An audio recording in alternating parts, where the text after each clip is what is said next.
Shalom peuple de Dieu, je vous salue au nom de notre Seigneur Jésus-Christ. C'est bien la sœur Belinda NTK. Aujourd'hui, nous allons partager sur l'une de mes visions que j'ai eues de notre Seigneur Jésus-Christ.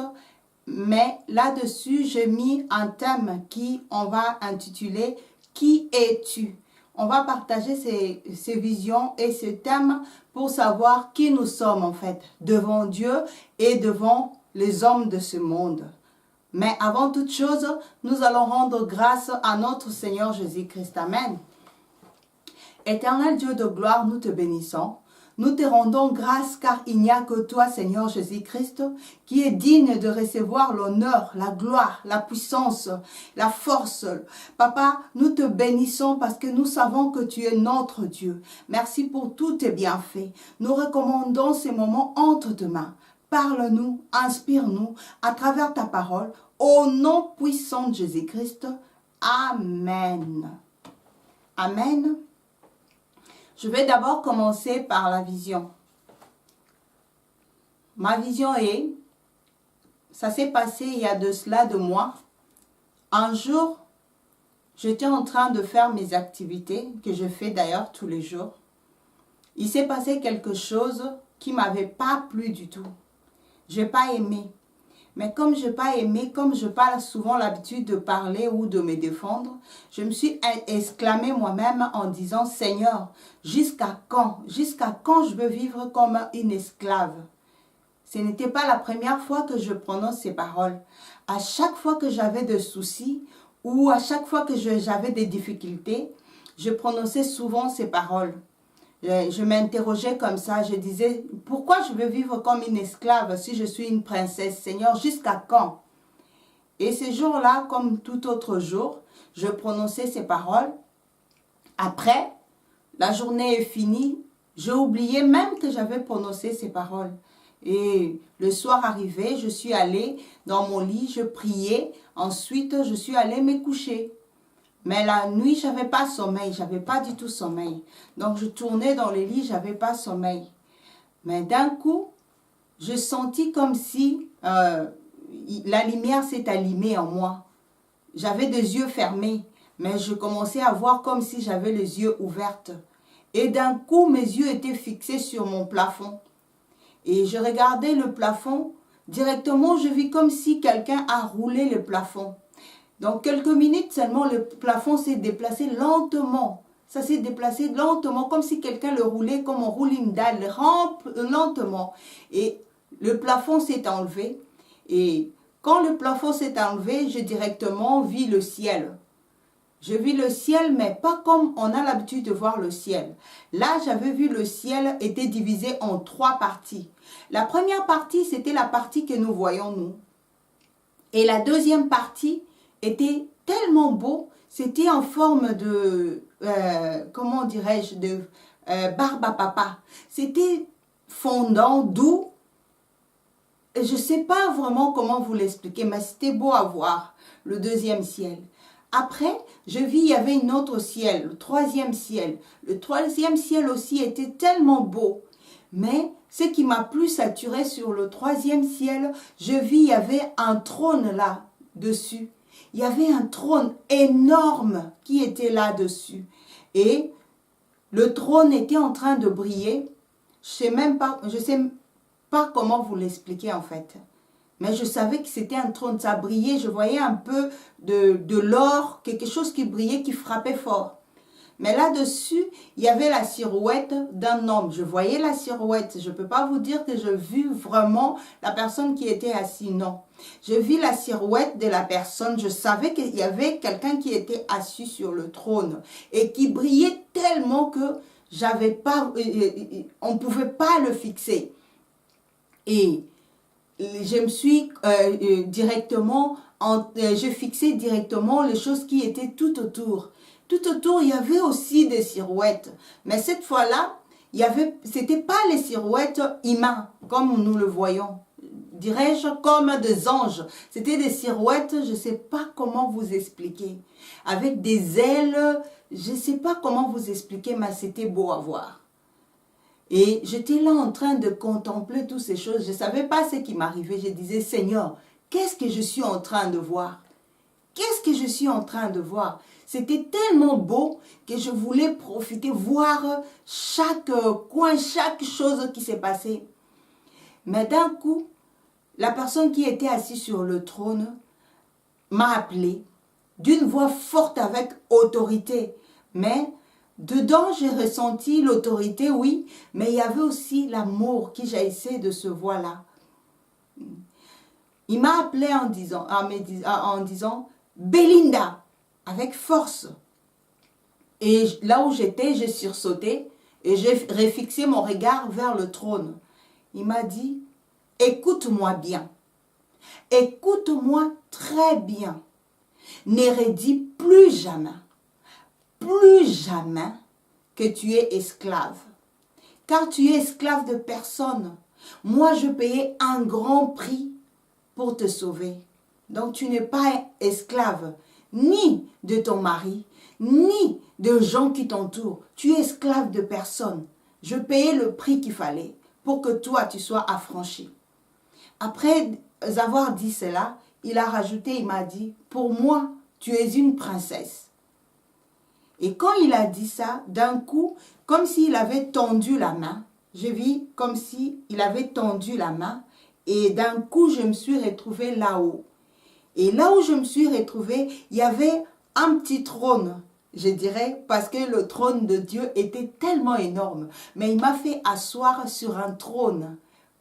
En tout cas, quand je me suis assise sur ce trône, j'ai senti ce que je n'ai jamais ressenti sur terre. J'ai ressenti la paix qui jaillissait mon cœur, la joie énorme. Je ne peux même pas expliquer, c'était tellement beau, c'était tellement agréable. Il n'y avait pas de chagrin, il n'y avait pas de souffrance dans mon cœur. C'était tellement beau, tout était doux. Et puis, tout autour de moi, j'ai vu les silhouettes que je voyais devant le trône de Dieu, donc celles des anges, étaient tout autour de moi comme s'ils étaient en train de me servir. C'était tellement beau à voir, c'était vraiment agréable. Je me suis dit moi-même, ah là là là là, je ne veux plus redescendre, je veux rester ici. J'ai même oublié que j'avais des enfants. J'ai même oublié que j'avais un mari. C'était plus ma préoccupation. En tout cas, quand je regardais sur terre, je voyais encore ma maison parce que le toit était ouvert. Pour moi, je voyais tout ce qui s'est passé dans ma maison. Je voyais mes enfants couchés, mon mari là. Mais j'avais aucun regret, aucun remords. J'étais là, j'étais tellement bien. Et puis, j'ai encore entendu la voix sur le trône me dire, Belinda, tu veux voir des esclaves? Je n'ai rien répondu. Mais d'un coup, il m'a fait signe comme s'il fallait que je regarde sur la terre. Et j'ai fixé mes yeux sur terre. Et là, qu'est-ce que je vois? Je vois des hommes attachés, mais en fil indien. Ils étaient tout en rang, mais attachés avec de grosses, si j'ai dit, de grosses chaînes. C'était énorme que les gens n'arrivaient pas à marcher sous le poids de ces chaînes. Il fallait qu'ils soutiennent le chêne avec leurs mains pour qu'ils puissent avancer. Il y avait de grosses cadenas à côté, accompagnées, qui attachaient ces chaînes. Et puis, ils étaient tellement nombreux, les rangées étaient tellement longues. Il y avait beaucoup hommes et femmes attachés sur ces rangées-là avec de chaînes. Et à côté d'eux, dans chaque rangée, et à chaque rangée, il y avait des hommes robustes, géants. Et ils avaient de fouets qui frappaient les gens qui étaient en rang, à leur obligeant d'avancer. Et quand ils avançaient, devant, il y avait en quelque sorte une fossée, je vis de loin, que les gens qui avançaient allaient s'enfoncer dedans. Ils tombaient tous dedans. Mais ils ne pouvaient pas s'arrêter, ils continuaient d'avancer parce qu'on leur obligeait, on leur frappait. C'était pas beau à voir. Et là-dessus, quand j'ai fixé ces gens, j'ai reconnu 3 personnes qui étaient de ma famille. Et là-dessus, j'ai crié. Je dis, Seigneur, Dedans, il y a 3 personnes de ma famille. J'ai vu 3 personnes de ma famille, Seigneur. Fais grâce, sauve ces gens, ils sont de ma famille. Mais le Seigneur m'a rien dit, il m'a pas répondu. Je continue à crier, sauve ces gens, ils sont de ma famille. Il n'a rien dit. Et d'un coup, il a fait un petit geste, je ne sais pas comment ça s'est fait. Je me suis retrouvée sur mon lit. Et quand je me suis retrouvée sur mon lit, le toit n'était pas encore refermé et le ciel non plus. Je continuais à voir tous les merveilles que je voyais. Je continuais à voir Dieu sur son trône, les anges. Je continuais à voir ces merveilles. Pour moi, c'était tellement beau et je ne voulais pas m'arrêter. D'un coup, j'ai senti l'envie forte de me soulager. J'avais envie d'aller me soulager. Et tellement l'envie était forte, mais je ne voulais pas quitter mon lit de peur de ne plus voir ce que j'étais en train de voir. Donc du coup, j'ai dit au Seigneur, Seigneur, est-ce que si je me lève pour aller me soulager, quand je veux revenir, je vais encore voir ça? Il m'a rien dit. Il était là en train de me regarder avec des yeux d'amour et de patience. Il me regardait et tellement la vie était pressante, je me suis levée. Quand je me suis levée, je vis le ciel se fermer. Et quand j'ai mis le premier pied par terre, et je vis mon toit s'est refermé. Et la vision était finie. Amen. Après cela, la vision, ça s'est passé 2 jours plus tard. Après 2 jours, Dieu m'a donné un verset que je veux partager avec vous. Amen. Ce verset, c'est Galates 4, 6 à 7. Je vais lire au nom de notre Seigneur Jésus-Christ ce qui est écrit. Et parce que vous êtes fils, Dieu a envoyé dans vos cœurs l'esprit de son Fils, lequel crie « Abba Père ». Ainsi, tu n'es plus esclave, mais fils. Et si tu es fils, tu es aussi héritier de Dieu par Christ. Amen. Amen. Quand j'ai eu ce verset, je glorifiais Dieu parce que je compris vraiment le message que Dieu voulait me passer. Mon frère, ma soeur, si je partage aujourd'hui avec vous ce vision, c'est pas pour vous dire que moi je vis Dieu. C'est pas pour vous montrer que Dieu me connaît. Non. C'est pour vous dire que vous aussi qui êtes enfant de Dieu et que Dieu vous connaît, que Dieu connaît chacune de personnes qui les craint. Donc, si tu es enfant de Dieu, si tu as reçu Jésus comme étant Seigneur et Sauveur, sache-le que le Seigneur Jésus-Christ te connaît. Et le Père te connaît, te reconnaît comme son fils. Si tu es une fille, il te reconnaît comme étant sa fille. Donc, devant Dieu, si j'étais une princesse, toi aussi qui crains Dieu, tu es une princesse. Pourquoi je tiens à te dire ça? Parce que nous, souvent, les chrétiens, notre problème, c'est le manque de connaissances. La Bible dit, par manque de connaissances, mon peuple périt. Parce que nous ne savons pas qui nous sommes en réalité. Si tu sais qui tu es, devant le preuve, tu ne vas pas pleurer. Si tu sais qui tu es, devant le problème qui surgit dans ta vie, tu ne vas pas pleurer, tu ne vas pas paniquer, parce que tu sais qui tu es. Le problème qui se passe dans nos vies aujourd'hui, les chrétiens, nous ne savons pas qui nous sommes. C'est le problème d'identité. Si tu ne sais pas qui tu es, tu ne peux pas te défendre. Si tu sais qui tu es, tu pourras te défendre. C'est ça notre problème. Le diable sait qui il est. Les sorciers de ta famille, ils savent qui ils sont. Mais toi, enfant de Dieu, tu ne sais pas qui tu es. Ton problème, ça ne vient pas de quelqu'un d'autre. Ça vient de toi-même parce que tu ne sais pas qui tu es et qu'est-ce que tu as, qu'est-ce que tu peux faire, quelle capacité tu as. C'est pour cela que j'ai choisi cette vision et ce thème pour partager avec vous. Amen. Souvent, nous, les enfants de Dieu, nous tremblons devant les sorciers de nos familles. Si ta tante qui est sorcière t'a dit, tu ne vas pas te marier, tu ne vas pas travailler, tu ne vas pas avancer. Nous prenons toutes ces paroles tellement en cœur que nous oublions qui nous sommes en fait. Si tu sais qui tu es, tu ne vas pas trembler devant les paroles prononcées, devant les paroles prononcées par ta tante ou par ton oncle. Parce que, en sachant qui tu es, en fait, tu es un enfant de Dieu.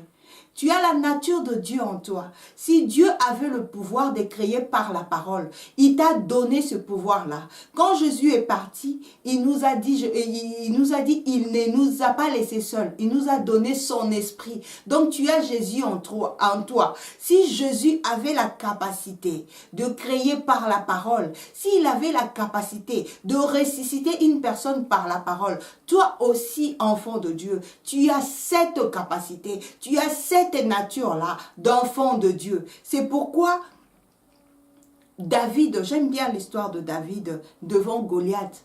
David n'a pas tremblé, David n'a pas pleuré, David n'a pas paniqué comme les autres paniquaient. Les enfants d'Israël, quand ils ont vu Goliath, ils étaient en train de paniquer. Tout le monde paniquait parce qu'ils voyaient la taille de Goliath.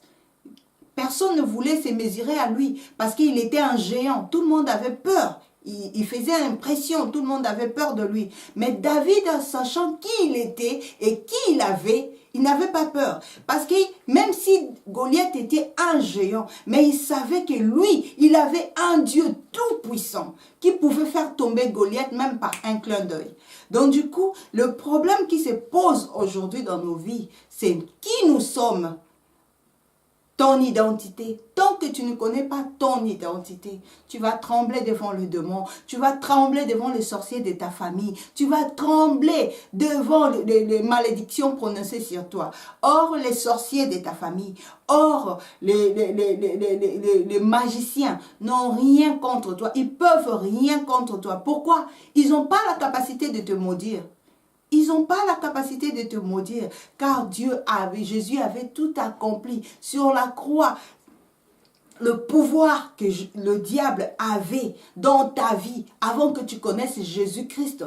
Jésus l'a prise. Tu n'appartiens plus au monde de ténèbres, tu n'appartiens plus au diable, tu n'appartiens plus à ces mondes. Tu appartiens maintenant à Dieu. Tu as la nature de Dieu en toi maintenant.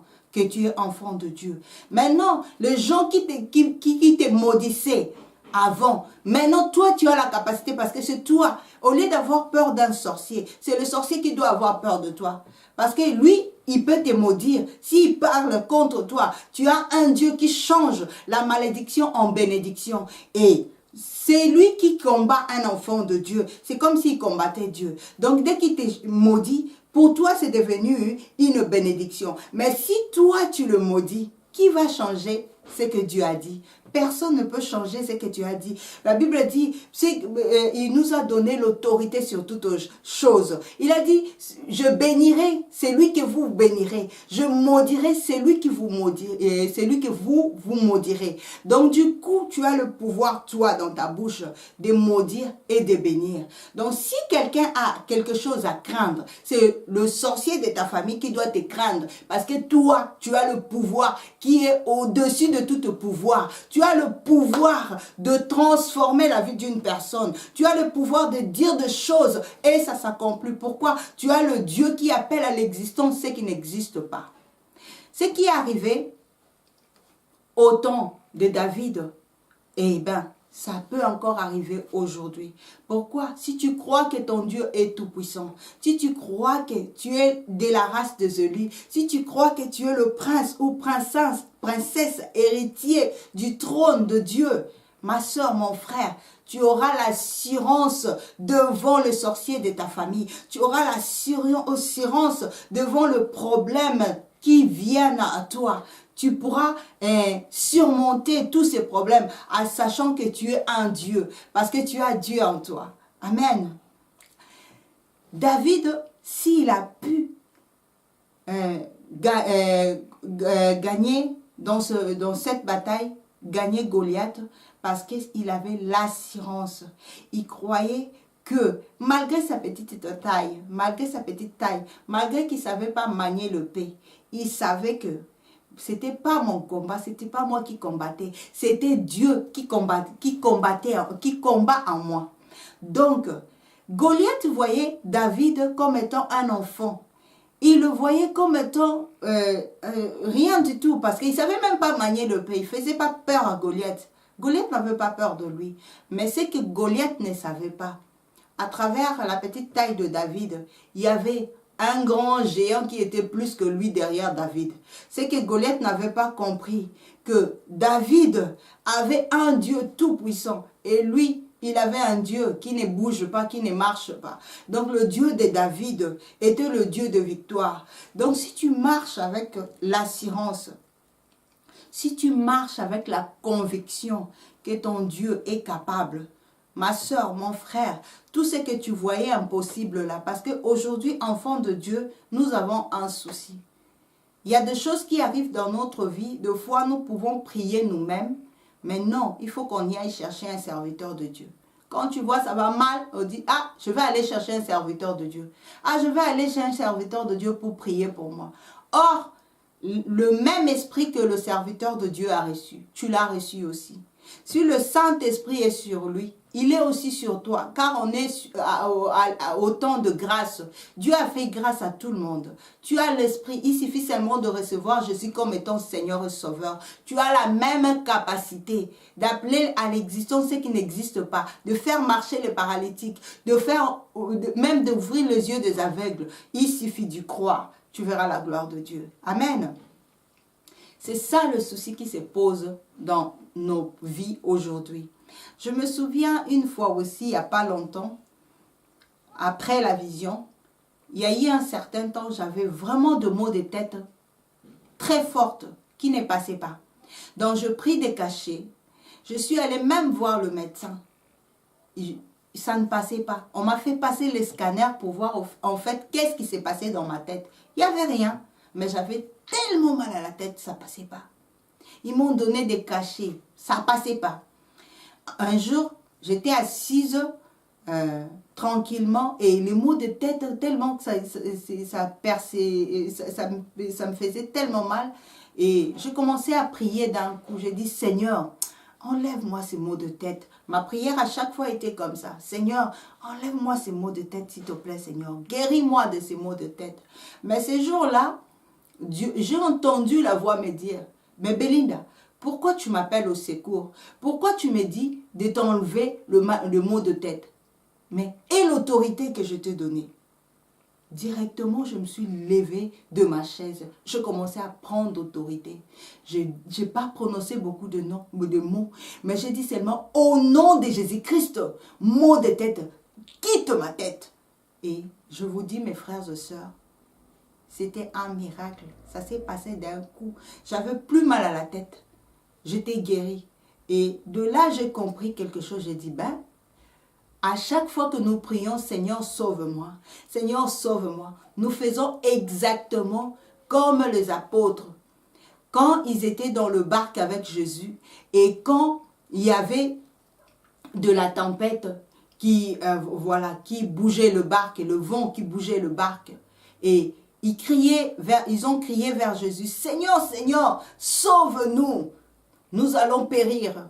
Et ils ont oublié que dans le barque, il y avait avec eux l'homme qui avait guéri les aveugles, l'homme qui a multiplié le pain, l'homme qui a fait ce que les hommes normaux ne pouvaient pas faire.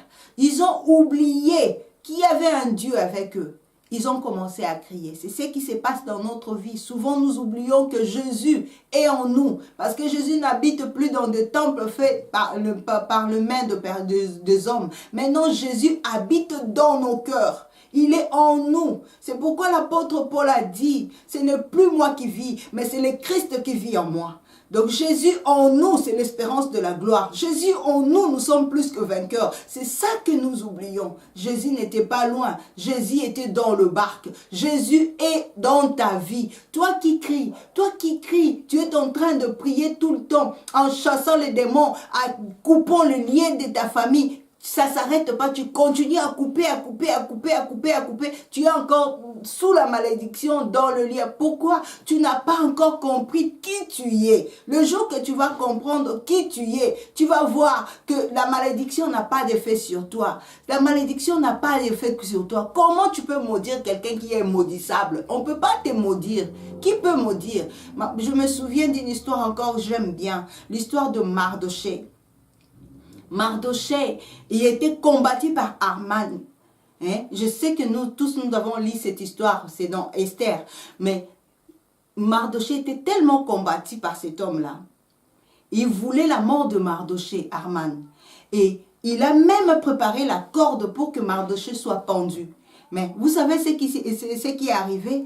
Au lieu que Mardochée soit pendu avec ce corde-là, c'était lui-même qui était pendu. Donc, vous qui êtes enfants de Dieu, nous enfants de Dieu, et l'assurance que celui qui te combat est en train de combattre un Dieu puissant. Le piège ou le malédiction il est en train de prononcer contre toi sera ni les sans effet pour toi, mais ça va retourner vers lui-même. Donc, retour à l'expéditeur. Il est en train de te maudire. Non, il ne te maudit pas. Il maudit sa propre vie. Si tu vois quelqu'un prononcer des paroles qui ne te bénissent pas, qui te maudit, dis-lui, tu es en train de maudire ta vie. Parce que moi, tu ne peux pas me maudire. J'ai un Dieu en moi. Jésus-Christ en moi. Tu ne peux pas me maudire. Mais Dieu a dit dans sa parole, il a dit à Balaam, tu ne peux pas maudire ce que Dieu a béni. Tu ne peux pas maudire ce que Dieu a béni. Si Dieu m'a déclaré enfant de Dieu, si Dieu m'a déclaré princesse, si Dieu m'a déclaré héritier du trône de Dieu, qui es-tu pour me maudire? Qui es-tu? Pourquoi avez-vous peur devant des circonstances de vie? Mon frère, ma soeur, je vais te fortifier. Toi qui es encore dans le chômage, tu pleures parce qu'on t'a dit, on t'a bloqué. Qui peut bloquer la main de Dieu? Qui peut te bloquer? Tu es un Dieu.